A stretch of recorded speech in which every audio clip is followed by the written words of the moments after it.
Hello everyone. तो हम लोग पिछले क्लास में हमारा solid state discussion, solid state का ऑलमोस्ट लास्ट तक हम लोग पहुंच गए थे। स्टोइचियोमेट्रिक डिफेक्ट्स के बारे में हम लोगों ने डिस्कशन कर लिया था।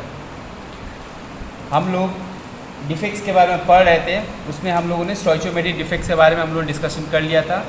उसमें हम लोगों ने डिस्कशन किया था Frenkel defect, Schottky defect, interstitial defect. ठीक है, आज हम लोग नॉन स्टोइचियोमेट्रिक डिफेक्ट्स के बारे में पढ़ना है। तो पिछले क्लास में मैंने आपको बताया था कि नॉन स्टोइचियोमेट्रिक डिफेक्ट एक ऐसा डिफेक्ट होता है जिसमें फॉर्मूला चेंज नहीं करता।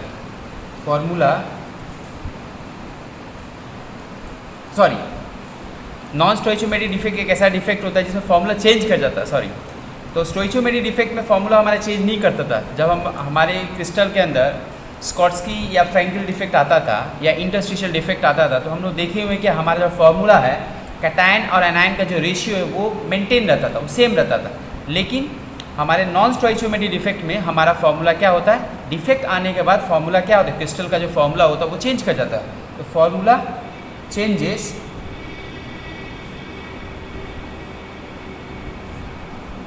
आफ्टर द imperfection और डिफेक्ट्स। तो डिफेक्ट आने के बाद हमारा फॉर्मूला क्या होता है, चेंज कर जाएगा। अब देखिए, तो ये जो नॉन स्टोइचियोमेट्रिक डिफेक्ट होता है, हमारे कितने तरह के होते हैं? ये हमारे दो तरह के होते हैं। एक को हम क्या बोलते हैं, मेटल एक्सेस। एक को हम बोलते हैं मेटल एक्सेस डिफेक्ट, ठीक है। और दूसरे को हम लोग बोलते हैं मेटल डेफिशिएंसी डिफेक्ट्स। तो ये हमारे जो नॉन स्टोइचियोमेट्रिक डिफेक्ट है, ये हमारे दो तरह के होते हैं। एक हमारे है मेटल एक्सेस और एक हमारे है क्या, एक हमारे है मेटल डेफिशिएंसी डिफेक्ट्स। तो एक हमारे है मेटल एक्सेस और एक हमारा है क्या, मेटल डेफिशिएंसी डिफेक्ट्स। ठीक है, अब इसका कुछ ब्रीफली हम आपको इसको एक्सप्लेन करते हैं, मेटल एक्सेस डिफेक्ट होता क्या है। तो मेटल एक्सेस डिफेक्ट अराइज कब करता है? मान लीजिए कि हमारा, तो हम डिस्कस करने वाले हैं मेटल एक्सेस डिफेक्ट्स के बारे में।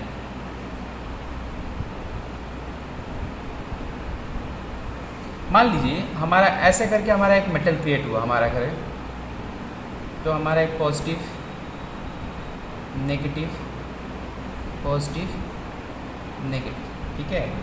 यहाँ पर फिर हमारा नेगेटिव, यहाँ हमारा पॉजिटिव, ठीक है। यहाँ नेगेटिव, यहाँ हमारा पॉजिटिव। फिर यहाँ देख लीजिए हमारा पॉजिटिव, यहाँ हमारा नेगेटिव, ठीक है। यहाँ हमारा पॉजिटिव और यहाँ हमारा नेगेटिव। मान लीजिए हमारा एक ऐसा का क्रिस्टल है जिसमें जितने पॉजिटिव आयन है उतनी हमारे नेगेटिव आयन है। अब मान लीजिए बाई चांस यदि ऐसा हो जाए, ये जो एनाइन दिख रहे हैं यहाँ पर, ये एनाइन ना रहे, यहाँ पर मान लीजिए हमारे ये दो एनाइन गायब हो जाए, यहाँ पर दो एनाइन हमारे यहाँ से गायब हो जाए या क्रिस्टल को लीव कर दे किसी भी तरह, और इनके जगह हमारा क्या आ जाए, यहाँ पर इलेक्ट्रॉन आ जाए। इनकी जगह हमारे यहाँ पर क्या आ जाए, तो दो, मान लीजिए एक एनायन के ऊपर चार्ज है -1 और उन दो एनायन के जगह दो इलेक्ट्रॉन आ जाए, उन दो एनायन के जगह हमारा दो इलेक्ट्रॉन आ जाए, ठीक है। तो हम क्या बोल सकते हैं, तो इसमें हमारा क्या हो गया, तो देखा जाता है क्या हमारा इसमें क्या हो, कैटायन का जो कैटायन जो है, कैटायंस जो हो गए वो हमारा क्या हो गए, एक्सेस हो गए। कैटायन जो हमारे एक्सेस हो गए और एनायन क्या हो गए, लेस हो गए। कैटायन हमारे बढ़ गए और एनायन हमारे क्या, कम गए। तो कैटायन कहाँ से आते हैं, कैटायन कौन बनाता है, मेटल, ठीक है। तो इस डिफेक्ट को हम लोग क्या बोलते हैं, मेटल एक्सेस डिफेक्ट्स।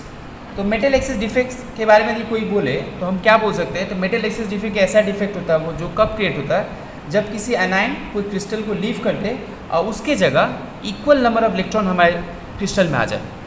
तो किसी एनाइन के जगह इक्वल नंबर ऑफ क्या हो जाए, equal number of electrons gets placed in the crystal.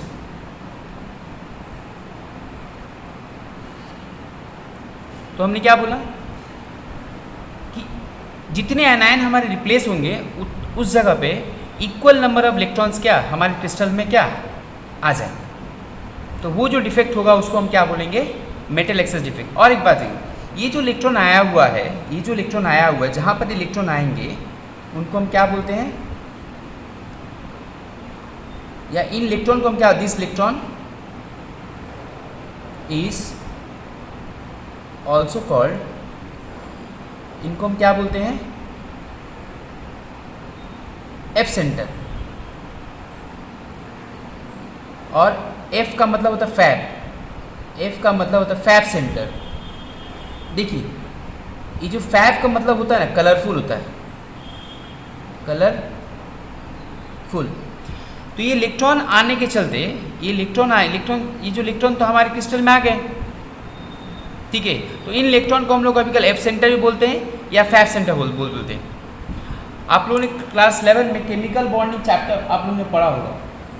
हम लोग क्लास 11 में केमिकल बॉन्डिंग चैप्टर पढ़े, तो हम लोग क्या देखे थे कि किसी भी एलिमेंट्स के अंदर या किसी मॉलिक्यूल्स के अंदर जब ये अनपेयर इलेक्ट्रॉन हमारे उस मॉलिक्यूल्स के अंदर आ जाता था, एमओटी में हम लोगों ने देखा है, मॉलिक्यूलर ऑर्बिटल थ्योरी में हम लोगों ने देखा है, किसी भी मॉलिक्यूल्स के अंदर अनपेयर इलेक्ट्रॉन यदि हमारा आ जाए या फ्री इलेक्ट्रॉन हमारे आ जाए तो वो चीज़ क्या होता है, देखने में क्या होते हैं, कलरफुल होते हैं।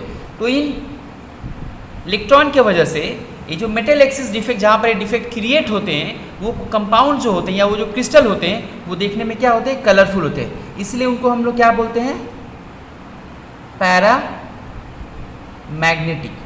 दे are paramagnetic means they are attracted by the magnet. हम लोगों ने क्लास 11 में पढ़ा है पैरामैग्नेटिक क्या होता है और डायमैग्नेटिक क्या होता है। तो पैरामैग्नेटिक वहीं पर अराइज होता है जहाँ पर अनपेयर इलेक्ट्रॉन मिलता है। तो पैरामैग्नेटिक कहने का मतलब वो मॉलिक्यूल जो है क्या मैग्नेट से अट्रैक्टेड होता है, और डायमैग्नेटिक होने का मतलब वो मॉलिक्यूल्स मैग्नेट से अट्रैक्टेड नहीं करेगा, वो क्या करेगा, रिपेल करेगा। वो क्या करेगा, हमारा रिपेल करेगा। अच्छा, तो ये समझ में आएगा कि मेटल एक्सेस डिफेक्ट हमारा कहाँ क्रिएट होता है और कहाँ मिलता है। मेटल एक्सेस डिफेक्ट कब क्रिएट होता है, जब किसी क्रिस्टल के अंदर एनायन के जगह में इक्वल नंबर ऑफ इलेक्ट्रॉन क्या उस क्रिस्टल में आ जाए, ठीक है। अच्छा, अब यहाँ पर देखिए, यहाँ पर हम लोग क्या बोलते हैं, हम लोग बोल सकते हैं ना, ratio of cations and anions gets change. तो हम बोल ही सकते हैं कि कैटायन और एनायन का जो रेशियो है वो क्या कर जाएगा, चेंज कर जाएगा। But overall charge is balance. हमारा ओवरऑल चार्ज तो बैलेंस रहेगा। क्यों? क्योंकि हमारे दो एनायन निकलते हैं, दो माइनस चार्ज निकलेंगे, उसकी जगह दो इलेक्ट्रॉन आ गए। तीन माइनस चार्ज निकलेंगे, उसकी जगह तीन इलेक्ट्रॉन आ जाएंगे। But overall charge is balance. लेकिन हमारा क्या होता है, ओवरऑल जो चार्ज होता है वो हमारा क्या होता है, बैलेंस हो जाता है। हमारा जो ओवरऑल चार्ज होता है वो तो बैलेंस होता है, या हम लोग बोल सकते हैं वो क्या होता है, न्यूट्रल होता है। तो इन इलेक्ट्रॉन के होने के चलते, ये जो इलेक्ट्रॉन इस क्रिस्टल में पाए जाते हैं, ठीक है, इसके चलते वो जो मॉलिक्यूल्स होता है या वो कंपाउंड जो क्रिस्टल होगा वो क्या होते हैं, पैरामैग्नेटिक होते हैं। वो क्या होते हैं, पैरामैग्नेटिक। इसको हम लोग और एक नाम से बोलते हैं, इस चीज़ को हम लोग और एक नाम से बोलते हैं, इसको हम लोग बोलते हैं एनायनिक वैकेंसी। यदि कभी कल हमको एग्जाम में हमको मेटल एक्सेस डिफेक्ट ना देके एनायनिक वैकेंसी बोले तो भी हम इसके जगह में ये चीज़ क्या हम लोग बोल सकते हैं, राइट। आगे चलते हैं। तो हम लोग क्या बोल सकते हैं कि जो मेटल एक्सेस डिफेक्ट है, ये जो मेटल एक्सेस डिफेक्ट है, इसमें क्या होता है भाई, इन मेटल एक्सेस डिफेक्ट में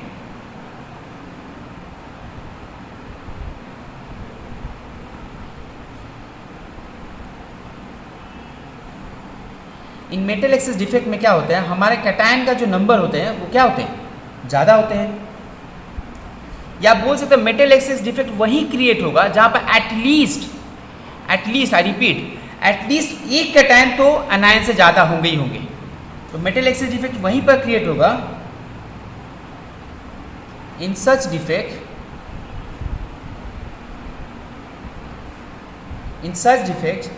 there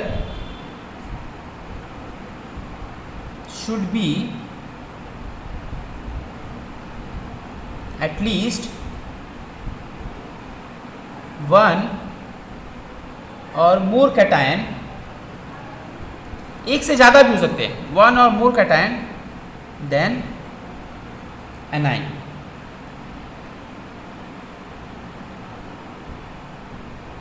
राइट तो इस डिफेक्ट में हम बोल सकते हैं कोई एनायन जो होता है मिस नहीं होता है, पर यहाँ पर क्या होता है, नो आयंस इज लिविंग और मिसिंग। कोई आयंस यहाँ से लिव नहीं करते हैं या वहाँ से मिस नहीं होते हैं, लेकिन बट नंबर ऑफ कैटायंस जो होते हैं, but number of cations is greater than number of anions हमारे, राइट। तो मेटल एक्सेस डिफेक्ट को हम लोग और एक नाम से क्या पुकारते हैं, एनायनिक वैकेंसी। ये क्रिएट कब होता है, जब किसी क्रिस्टल के अंदर मेटल का जो नंबर्स है या कैटायन का जो नंबर है एनायन से ज़्यादा हो, या एनायन एनी हाउ उस क्रिस्टल में एनायन का जो कमी हो और उतने ही एनायन की जगह हमारे इक्वल नंबर ऑफ क्या आ जाए, हमारे इलेक्ट्रॉन्स आ जाए। तो चूंकि एनायन का नंबर कैटायन से कम होता है, इसलिए इसको हम क्या बोलते हैं, इसको हम लोग एनायनिक वैकेंसी भी हम लोग इसे बोलते हैं, राइट। और यहाँ जो इलेक्ट्रॉन जो ट्रैप्ड होता है, उस इलेक्ट्रॉन उस सेंटर को जहाँ इलेक्ट्रॉन पाया जाता है उसको हम लोग बोलते हैं फैब सेंटर, जिसके चलते क्या होता है, वो मॉलिक्यूल्स कलरफुल होता है और वो मॉलिक्यूल्स पैरामैग्नेटिक नेचर का भी होता है, या वो क्रिस्टल हमारा पैरामैग्नेटिक नेचर का भी होता है, राइट। अब इसके ऊपर कुछ प्रैक्टिकल एप्लीकेशन कर लेते हैं। अब इसके ऊपर कुछ हम लोग प्रैक्टिकल एप्लीकेशन करते हैं। जैसे देखिए, आप लोगों ने फ्लेम टेस्ट तो किया ही है, किया है। तो अब देखिए, यदि मैं क्या करता हूँ, किसी अल्कली मेटल्स को लेता हूँ, जैसे मान लीजिए NaCl क्रिस्टल को मैं क्या करता हूँ, इसको हीट करता हूँ। कहाँ करता हूँ, इसको मैं हीट करता हूँ। कहाँ करता हूँ, in an atmosphere of sodium vapour. तो एक एनवायरनमेंट है जहाँ पर पूरा सोडियम का वेपर पड़ा हुआ है, उसमें मैं क्या कर रहा हूँ, NaCl को मैं क्या करता हूँ, हीट कर रहा हूँ। तो क्या होगा भाई, जो सोडियम वेपर जो हवा में फैले हुए हैं, वो क्या होंगे, sodium vapour gets trapped over NaCl crystal. तो जो सोडियम वेपर हवा में फैले हुए हैं वो क्रिस्टल के ऊपर आके ट्रैप्ड होंगे या डिपॉजिट होंगे, या उनको हम बोल सकते हैं वो क्या होंगे, डिपॉजिट होंगे।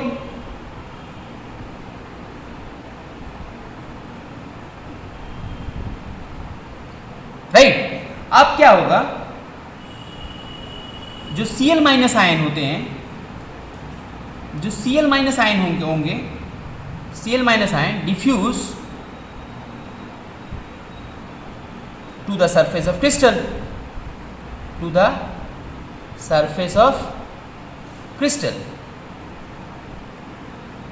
जो Cl माइनस होंगे वो क्या होंगे, हमारे डिफ्यूज करेंगे टू द सरफेस ऑफ क्या, क्रिस्टल। और ये जो Cl माइनस आयन है वो क्या करेंगे, वो जो Na प्लस हमारा जो क्या, वो जो हमारा Na प्लस सोडियम वेपर जो क्रिस्टल के ऊपर आके जमा हुए हैं, तो ये जो Cl माइनस आयन उन Na प्लस से क्या करेंगे, रिएक्ट करके और हमारा क्या बना देगा, NaCl। पर यहाँ पर एक गौर करने वाली बात है, वो जो सोडियम वेपर क्रिस्टल के ऊपर आएगा वो क्या करेगा, वो क्या करेगा, अपना इलेक्ट्रॉन क्या करेगा, लूज करेगा। वो इलेक्ट्रॉन लूज क्या करेगा, वो बन जाएगा क्या, Na प्लस। अब ये जो इलेक्ट्रॉन वो लूज करेगा, इलेक्ट्रॉन कहाँ जाएगा भाई, वो तो उस सरफेस के ऊपर ही जमा होगा, वो तो उस क्रिस्टल के ऊपर ही जमा होगा।